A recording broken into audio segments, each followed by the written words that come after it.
So we have Ten of Swords today, and Ten of Swords is about endings, air element, the mind, the thoughts, the words. So there's no more words to be said in this situation. Everything that needed to be said was said. This could be seen as a card of betrayal, but because it's a mental energy, it could be self-betrayal. All the words and thoughts that we think kind of just hurt ourselves, right? And maybe we had good intentions, like you see this person is dressed like the one in the Ten of Wands. And the arm is accented with white, so like good intentions, pure intentions, that ended up being a burden, right? The darkness is receding though, so it could have been dark influences that created this situation, right? They say like in the power in the air, can influence the mind. And if it's darkness, then situations like this can happen. Could just be the burden of too many ideas that kill the life force, like the inspiration, the love. You see all this red for the life force energy. And they have their hand in the mudra, the prana mudra, which is life force energy. So it could be about allowing certain old ways of thinking to die out, right? So that we can restore our life force energy. This is like to heal oneself, build confidence, create circulation. So something was leaking out, was causing life force energy to leak out here. But all is not lost, as you see all of this blue here, right? And there's a space between this individual and the darkness. So a new dawn is breaking. Things are being revealed. The truth is being revealed. Because blue, that represents truth and clarity. There's even some purple, being reflected here. So that's a spiritual matter that's going on. So oftentimes we are fighting a spiritual battle in our minds. And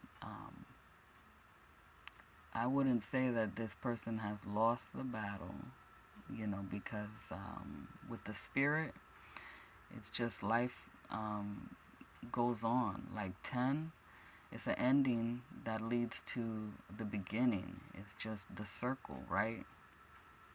And the one that comes through the portal, the 0, something coming out of nothing.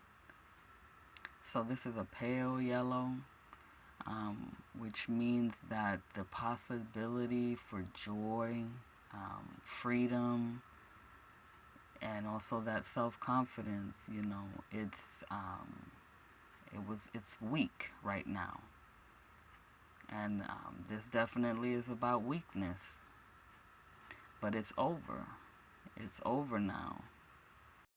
And there's still peace. And we could look at this as a card of betrayal. Like in history, Caesar, he had a lot of ideas about becoming emperor and ruling over many different regions of, the world. And the people who were closest to him decided that he was not worthy, and they all took turns stabbing him to death. So this could be like a card of humbling oneself, when we thought that we were right, or thought that, all the ideas we had were like the best. It's revealed that it's not so much. You still have to feel things out, right? With the water here. You still have to get in touch with the higher power, with the divine, the mountains. Not taking the easy way, listening to the higher self. Otherwise, you will become fatigued with all of these ideas, these thoughts, these words that go around, and they affect the health of the body. So again, choosing your words carefully, or this is like a learning experience, because remember, it's just representing something that is mental. It's not actual death, but it could be like the death of one's will, right? Of intentions, plans. It kind of gives that tower vibe. So I feel like with this mudra here, it's like there's still potential for self-healing, after all of this, right? That's that beginning in the end. So the darkness is breaking up. It has no choice. The sun's light is making that happen. It's revealing, it's illuminating. So there's still newness here. Out of death grows life, newness. The water here is very tranquil, very calm. So I would say this is like mental peace even, like letting go of the old and finding that peace and that stillness in between moments or good ideas or time, time that we took action, and other times we take rest. So this is like between the seconds, between the milliseconds. It's weird like that. It's like between dimensions, maybe even. So this is like a very spiritual card, right? The power of the mind being put under submission of the divine. Like that influence, the darkness can influence people to do some pretty terrible things as well. It's something that has been going on since the dawn of time. And humans are fairly young creations, and so we can get caught up in a very old battle between light and darkness, or good and evil. These are just concepts though, right? But they are acted out in the physical, through the life force energy.